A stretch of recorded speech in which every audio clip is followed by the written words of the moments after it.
설마가 현실이 되었습니다. 우크라이나가 전화에 휘말렸는데요. 푸틴의 어리석은 결정이 믿기지 않지만 세계사에서는 이보다 더한 선택이 언제나 있었습니다.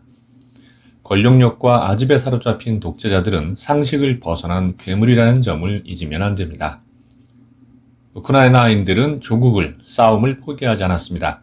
코미디언 출신 대통령이 결전을 맹세했고요. 남녀노소 가리지 않고 총을 잡았습니다. 해외의 우크라이나인들도 귀국하고 있습니다. 전 세계가 우크라이나를 지원하고 있는데요. 이 와중에 러시아는 국제사회에서 막다른 공지에 몰리고 있습니다. 한반도는 세계 유일의 휴전지역입니다. 냉정하게 보면 우크라이나보다 전쟁 가능성이 더 높죠. 우크라이나 사태를 기회로 이 땅에서 전쟁이 일어나면 어떻게 될지, 역사 속에서는 어떤 일이 일어났는지 되짚어보고 대비책을 생각해보는 것은 그 자체로 의미가 있습니다. 타임머신을 타고 1592년 조선으로 떠나보죠. 1592년 임진왜란이 발발했습니다.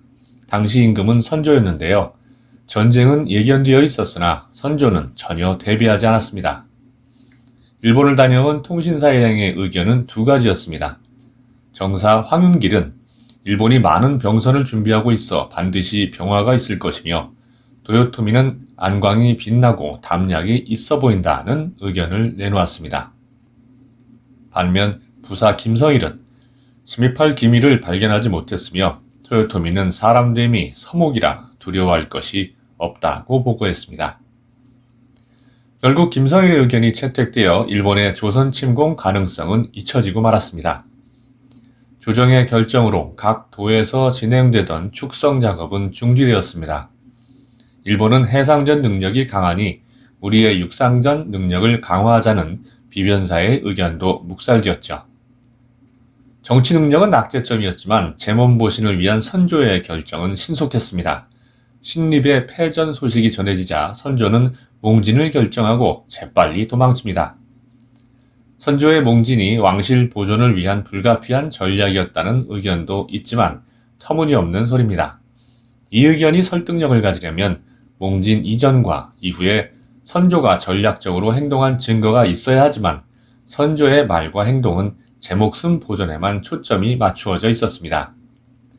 심지어 선조는 명나라에 망명을 요청했다가 일본과 내통했을지도 모른다는 의심을 받고 거절당하는 굴욕을 당하죠. 선조는 무능한 데다 질투심도 역대급이었던 옹졸한 인간이었습니다.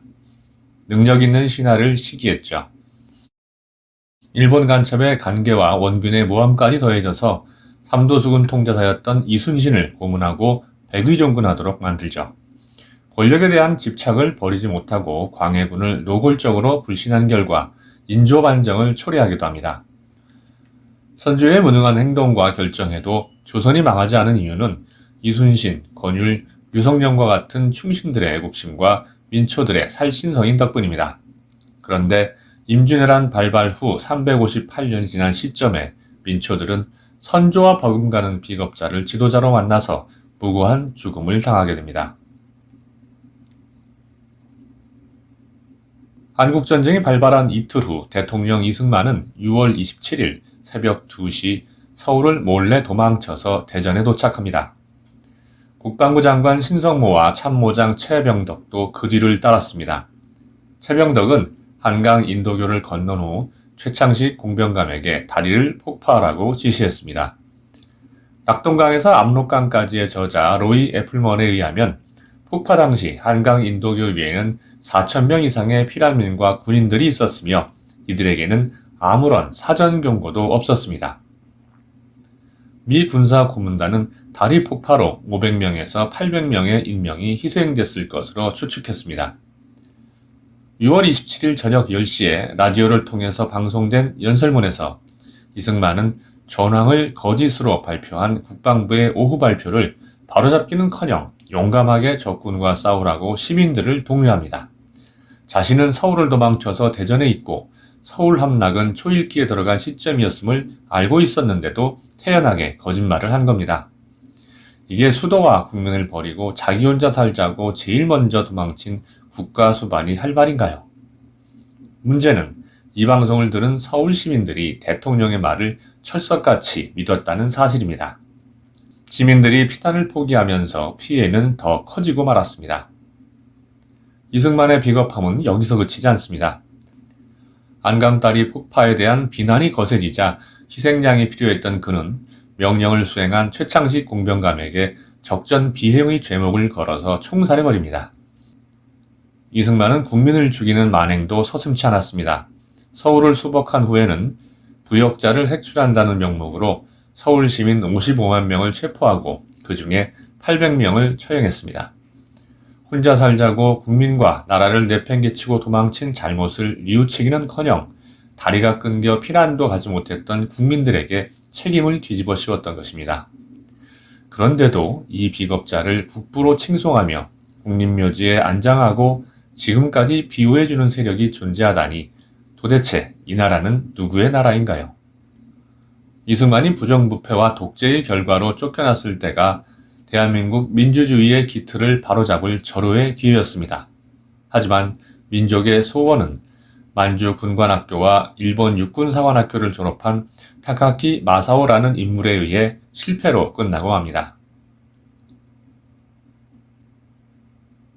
한반도에 전쟁이 일어나면 어떤 일이 일어날까요? 다양한 커뮤니티에서는 선조와 이승만처럼 기득권층이 제일 먼저 해외로 도망칠 것이라고 예상하고 있습니다. 사람들이 역사의 교훈을 잊지 않는다는 의미죠. 어쩌면 이번에는 국민들 중에서도 후손들과 가족을 위해서 기꺼이 적과 손잡는 사람이 나올 수도 있습니다. 나라를 지키기 위해 가족도 버리고 목숨마저 버렸던 독립운동가들의 후손이 어떻게 살아야 했는지 우리 역사가 생생하게 증명하고 있기 때문이죠. 유관순, 안중근, 윤봉길 등 독립운동가들이 핏값으로 지킨 이 나라에서 주인 행세를 하는 것들은 천황폐하 만세를 부르짖으며 위안부에 자원할 것을 주장했던 조선일보와 친일 매국노들의 후손들입니다. 매국노들이 더 잘 살며 뻔뻔하게 떵떵거리는 이런 왜곡된 역사가 여전히 버젓한데 누구에게 무슨 명목으로 목숨 바쳐 나라를 지키라고 요청할 수 있겠습니까? 좋은 국가는 결국 사람이 만듭니다.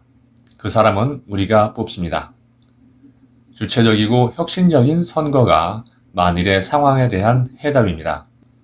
권력에 눈이 먼 정치꾼을 배제하고 일 잘하는 정치인을 뽑아야 합니다. 새로운 역사의 이정표는 우리가 뽑은 지도자와 우리가 함께 고민해서 세워야 합니다. 당과 후보들에 대한 편견을 버려야 합니다. 당이 아니라 사람을 봐야 하죠. 후보들의 과거 행동과 말, 실적이 기준이 되어야 합니다. 힘들게 찍어줬는데 왜 안 바뀌냐고 비난하는 건 스스로 얼굴에 먹칠하는 행위입니다. 무슨 짓을 하든 국민들이 알아서 다시 찍어주는데 그들이 굳이 변화할 이유가 있을까요? 대통령이 1번과 2번이 아닌 후보에서도 나올 수 있는 선거가 실현되고 무소속 국회의원들이 국회로 대거 진출할 때 개혁의 태풍은 불기 시작할 겁니다. 이런 방법이 있는데 우리는 왜 선거 때마다 이지선다를 고집하는 걸까요? 반면교사라는 고사성어가 있습니다. 다른 사람이나 사물의 부정적인 측면에서 가르침을 얻는다는 뜻인데요. 우크라이나 전쟁은 우리에게 좋은 반면교사가 됩니다. 비전과 실행력을 갖추고 외국에게 얕보이지 않는 강한 대한민국을 이끌어갈 지도자가 필요하다는 교훈이죠. 3월 9일 대한민국을 5년간 이끌어갈 지도자를 뽑습니다. 선조와 이승만, 박정희가 빚어낸 황당한 역사의 시행착오를 피하는 길은 우리의 선택에 달려 있습니다. 투표 잘하시길 바랍니다. 여러분의 한 표가 너무나 소중한 시기입니다. 이상 정글북의 마인드 오픈이었습니다.